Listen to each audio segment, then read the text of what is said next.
Welcome to make med easy and today we are going to study about anticoagulants. तो anticoagulants के नाम में उसकी डेफिनेशन है anti means against, coagulants means clotting. तो ये क्या है? क्लॉटिंग के अगेंस्ट है, ये क्लॉट फॉर्मेशन होने से रोक देता है। तो एंटीकोगुलेंट्स होते क्या है? A chemical substance that can prevent blood from clotting for a longer time.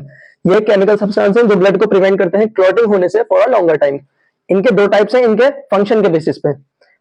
क्या है? पहला इन विवो, दूसरा in vitro. In vivo means inside living organism. जब हम किसी लिविंग ऑर्गेनिज्म लाइक हम खुद को एंटीकोगुलेंट्स देते हैं तो वो कौन सा एंटीकोगुलेंट्स होते हैं? In vivo.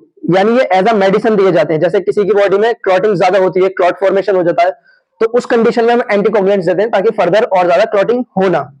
तो दो तरह से देते हैं हम, एक पेरेंट्रल और एक ओरल। जो पेरेंट्रल दे रहे हैं हम पेरेंट्रल रूट से, वो है पेरेंट्रल इन विवो एंटीकोगुलेंट्स। जो ओरल रूट से दे रहे हैं वो oral in vivo anticoagulants. Parenteral का नाम देख लें, एग्जांपल है हमारा हिपेरिन। ओरल का नाम देख लें, एग्जांपल है हमारा वारफेरिन। तो इनके रूट ऑफ एडमिनिस्ट्रेशन यानी इन्हें लेने का तरीका भी अलग है। अब इन विट्रो की बात करें तो इनसाइड लेबोरेटरीज यानी जो हम ब्लड टेस्ट वगैरह करते हैं तो उनमें एंटीकोगुलेंट्स को मिक्स कर देते हैं ताकि ब्लड क्या ना करे, क्लॉट ना हो जाए। क्यों? अगर क्लॉट हो जाएगा तो हम उसको चेक नहीं कर पाएंगे ब्लड को, तो हम एंटीकोगुलेंट्स देते हैं जिससे कि ब्लड क्लॉट नहीं होता और हम उसको टेस्टिंग पर्पस से यूज कर देते हैं। इसके एग्जांपल है हिपेरिन, सोडियम ऑक्सलेट और ईडीटी है, इथिलाइन डायमाइन टेट्रा एसिटिक एसिड, और कुछ कैल्शियम कॉम्प्लेक्सिंग एजेंट्स। तो अब हम बात करें एंटीकोगुलेंट्स के पर्पस की, तो इसके पर्पस क्या होते हैं? इसका पर्पस है ब्लड बैंक में ब्लड को प्रिजर्व करके रखना, और टेस्ट में ये हेल्प करता है, एज अ मेडिसिन ये वर्क करता है। तो ये इसके कुछ पर्पस हैं। अब हम कुछ एंटीकोगुलेंट्स के नाम पढ़ेंगे और उनके मोड ऑफ एक्शन पढ़ेंगे। तो हमने 3 एंटीकोगुलेंट्स ले लिए। ईडीटी है, इथाइलिन डायमाइन टेट्राएसिटिक एसिड, इसका फुल फॉर्म है। सोडियम फ्लोराइड और सोडियम सिट्रेट, ये 3 है हमारे।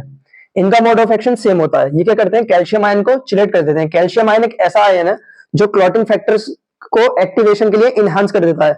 हमने देखा है कई सारे क्लॉटिंग फैक्टर्स जैसे 12, 5th, कई सारे क्लॉटिंग फैक्टर हैं जिन्हें ये क्या कर देता है? इनहेंस कर देता है। तो अगर हम कैल्शियम को रोक दें तो जाहिर सी बात है फर्दर क्लॉटिंग नहीं होगी, क्योंकि उनके एक्टिवेशन को ये इनहेंस नहीं कर पाएगा। तो क्या करते हैं हम, ये जो एंटीकोगुलेंट्स हैं इन्हें देकर हम क्या कर देते हैं? इसको चिलेट कर देते हैं। चिलेट का मतलब है forming complex structure with reaction which can't react further. यानी हम कॉम्प्लेक्स फॉर्म कर देंगे कैल्शियम आयन के चारों तरफ इससे रिएक्ट करके, और फिर ये किसी से रिएक्ट कर नहीं पाएगा, और जब रिएक्ट नहीं कर पाएगा तो ये उनके एक्टिवेशन को इनहांस नहीं कर पाएगा। तो ये तो था इसका मोड ऑफ एक्शन। तो जो हमारा 4th एंटीकोगुलेंट है उसका नाम है हिपेरिन। हिपेरिन क्या करता है? सिंपल है, एंटीथ्रोम्बिन 3 को ये कर देता है एक्टिवेट, और वो एंटीथ्रोम्बिन क्या करता है? प्रोथ्रोम्बिन को थ्रोम्बिन नहीं बनने देता, जिसकी वजह से थ्रोम्बिन फाइब्रिनोजिन को फाइब्रिन नहीं बनने देता और क्लॉट फॉर्म नहीं हो पाता। तो ये हमारे हिपेरिन का मोड ऑफ एक्शन था। अब हम देखते हैं कि जब इनके इतने फायदे हैं तो इनके क्या क्या नुकसान है। तो इनके 2-3 नुकसान होते हैं, जिनमें से कि 2 ये हैं, क्रीनेशन और स्फेरोसाइट्स। क्रीनेशन और स्फेरोसाइट्स दोनों में हमारे जो ब्लड सेल है उनकी शेप में डिफेक्ट आ जाता है। क्रीनेशन में क्या होता है? जो हमारे आरबीसी के कॉर्नर्स हैं उन पे शेप उसका चेंज हो जाएगा, डिफेक्ट आ जाएगा। स्फेरोसाइट्स में जो बाइकॉनकेव शेप होता है आरबीसी का, वो कैसा हो जाएगा? स्फेरिकल हो जाएगा। तो ये 2 इसके डिसएडवांटेज भी हैं एंटीकोगुलेंट्स के।